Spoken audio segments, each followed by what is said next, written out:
Hi అండి. 'Devara' movie release అయింది. నేను ఆ సినిమా రివ్యూ చెప్పడానికి మీ ముందుకు రాలేదు. ఒకటి మీ అందరికీ చెప్దామని వచ్చాను. ఆ సినిమా మీద కావాలనుకొని పనిగట్టుకొని ఒక సెట్ ఆఫ్ ఆడియన్స్ ఆ డైరెక్టర్ మీద ఉన్న కోపంతోనో, లేదంటే ఇంకేదన్నా దాంతోనో నెగెటివ్ పబ్లిసిటీ చేస్తున్నారు. కావాల్సుకొని పనిగట్టుకొని. ఇంకా ఆ సినిమా మీద ట్రోల్స్ చేస్తున్నారు. నేను చాలా మీమ్స్ పేజ్‌లో గాని, లేదంటే ఈ ఇన్‌స్టాగ్రామ్‌లో గాని తెగ ట్రోల్స్ చేస్తున్నారన్నమాట. ఈ సినిమా ఎలా హిట్ అవుతదో మేము చూస్తాము.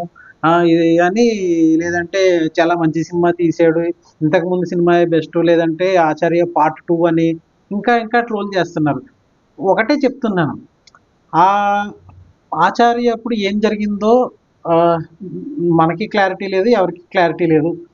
ఆ డైరెక్టర్ తరపున మాట్లాడేవారు గాని, డైరెక్టర్ గాని ఏం చెప్పారంటే, కథలో చిరంజీవి గారి ఇన్వాల్వ్‌మెంట్ వలన సినిమా అంత బాగా అవుట్‌పుట్ రాలేదు. అదే డైరెక్టర్ ఇంతకుముందు అందరికి హిట్లిచ్చి కేవలం 'ఆచార్య'కి ఎందుకు ఫ్లాప్ అయిందంటే, కేవలం వీళ్ళ ఇన్వాల్వ్‌మెంట్, చిరంజీవి గారి ఇన్వాల్వ్‌మెంటో, లేదంటే రామ్ చరణ్ గారి ఇన్వాల్వ్‌మెంట్ వలన ఫ్లాప్ అయిందని ఈ వర్గం, లేదంటే డైరెక్టర్ కొరటాల శివ గారు అన్నారు. లేదు అలాగేం కాదు.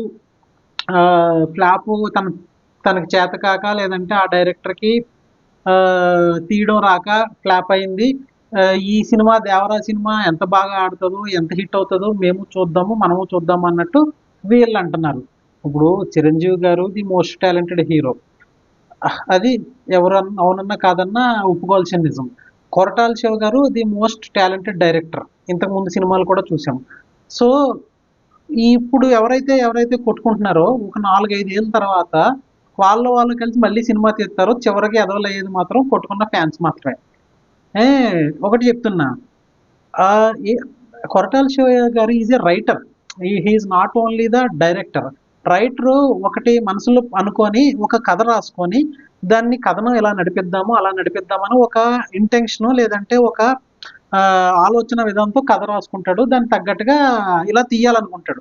ఎవరన్నా వచ్చి నువ్వు ఇలా మార్చు, అలా మార్చు, ఇలా మార్చు అనేటప్పటికి తను అనుకున్న కథ ఒకటవుతే చివరికి అవుట్‌పుట్ ఇంకోటవుతే అది కంపల్సరీ ఫ్లాప్ అవుతది. మనం ఆ సినిమా ఏంటది, కథా స్క్రీన్ ప్లే దర్శకత్వం బై అప్పలరాజు. రామ్ గోపాల్ వర్మ గారి సినిమా.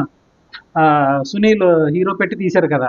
అలా చివరికి ఆయనేదో సందేశాత్మకమైన సినిమా తీద్దాం అనుకుంటే చివరికి కామెడీ మూవీ అవుతది. అలాగా ఒక రైటర్ అంటే కొరటాల శివ గాని, పూరి జగన్నాథ్ గాని, ఇలా ఈ డైరెక్టర్లందరూ, సుకుమార్ గారు గాని, వీళ్ళందరూ కథ ఆళ్ళే రాసుకుంటారు. ఆళ్ళే డైరెక్షన్ చేసుకుంటారు. సో, అప్పుడు హీరో ఇన్వాల్వ్‌మెంట్ అయినప్పుడు, లేదంటే ఇంకెవరైనా ఇన్వాల్వ్‌మెంట్ అయినప్పుడు కంపల్సరీ అది రొట్ట కర్రీ అవుతది తప్ప మంచి కర్రీ అవ్వదు ఆ సినిమా. ఇప్పుడు కొన్ని డైరెక్టర్స్ ఉంటారు. 'వివి వినాయక్' గారు గాని, 'రాజమౌళి' గారు గాని, లేదంటే 'శ్రీను వైట్ల' గారు గాని, వీళ్ళ కథలు రాసుకోరు. వాళ్ళకి వేరే వాళ్ళు కథలు రాసేవాళ్ళు, మాటలు రాసేవాళ్ళు ఉంటారు. వీళ్ళు ఓన్లీ డైరెక్షన్ మాత్రమే చేస్తారు కాబట్టి, 'వివి వినాయక్' గారి సినిమాలో, లేదంటే ఇంకా వీళ్ళ సినిమాల్లో హీరో వచ్చి ఇలా మార్పులు చేయండి, ఇలా మార్పులు చేయండి అని చెప్తే అది కమర్షియల్‌గా హిట్ అవ్వచ్చు. కాకపోతే కథలు రాసుకొని ఎవరైతే డైరెక్షన్ చేస్తారో వాళ్ళ పని వాళ్ళని చేసుకునే వాళ్ళు గాని వాళ్ళని డిస్టర్బ్ చేయకూడదు. ఎందుకంటే డిస్టర్బ్ చేసినప్పుడు అవుట్‌పుట్ అనేది బాగా రాదు. ఇప్పుడు ఇది 2 కాన్సెప్ట్‌లు. కథ రాసుకొని సినిమా డైలాగులు రాసుకొని డైరెక్షన్ చేసే వాళ్ళ దగ్గర అసలు వాళ్ళు ఏం చేస్తే వాళ్ళకి వదిలేయాలది.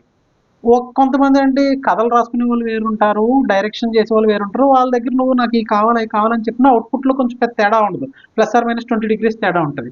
ఫైనల్‌గా నేను చెప్పేదేంటంటే, అప్పుడు మహేష్ బాబు గారు, ఎన్టీఆర్ గారు ఒక మీటింగ్‌లో అన్నారు కదా! మేము బానే ఉంటాం, మీరే కొట్టుకుంటారని. సో, వాళ్ళు బానే ఉంటారు.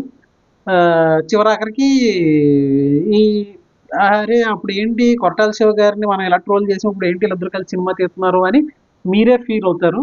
దయచేసి దేన్ని పర్సనల్‌గా తీసుకోవద్దు. దేన్ని సీరియస్‌గా తీసుకొని గొడవల దాకా పోవద్దు.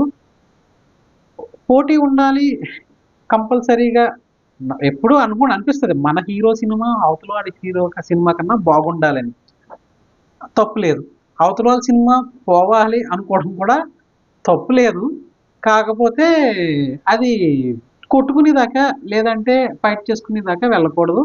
అది ఇన్‌స్టాగ్రామ్‌లో చాలా చూస్తున్నాను కామెంట్స్. ఆ కామెంట్స్ పెరిగి వాళ్ళ అమ్మ నాన్నల్ని, వీళ్ళ అమ్మ నాన్నల్ని తిట్టుకునే స్థాయి దాకా వెళ్ళిపోతుంది. అది మంచిది కాదు. మీరు తిట్టుకోండి గానీ ఇంట్లో ఫ్యామిలీని వాళ్ళని లేడీస్‌ని అలాగే తిట్టడం అనేది కరెక్ట్ కాదు. అసలు ఫైనల్‌గా నేనేం చెప్దాం అనుకుంటున్నానంటే, సినిమా రివ్యూ అయితే కాదు గానీ, కావాల్సుకొని సినిమాకి నెగెటివ్ టాక్ తెప్పిస్తున్నారు. అది కరెక్ట్ కాదు. సినిమా అయితే నేను విన్న దాన్ని బట్టి న్యూట్రల్ ఆడియన్స్ దగ్గర అయితే బాగుందని విన్నాను. నేను నెక్స్ట్ ఖాళీ ఉన్నప్పుడు తప్పకుండా నెక్స్ట్ వీక్లో చూస్తాను. ఆ, ఇంకా ఏం చెప్దాం అనుకుంటున్నానంటే అంతే, ఇంకెంతకన్నా ఇంకేం చెప్తాం.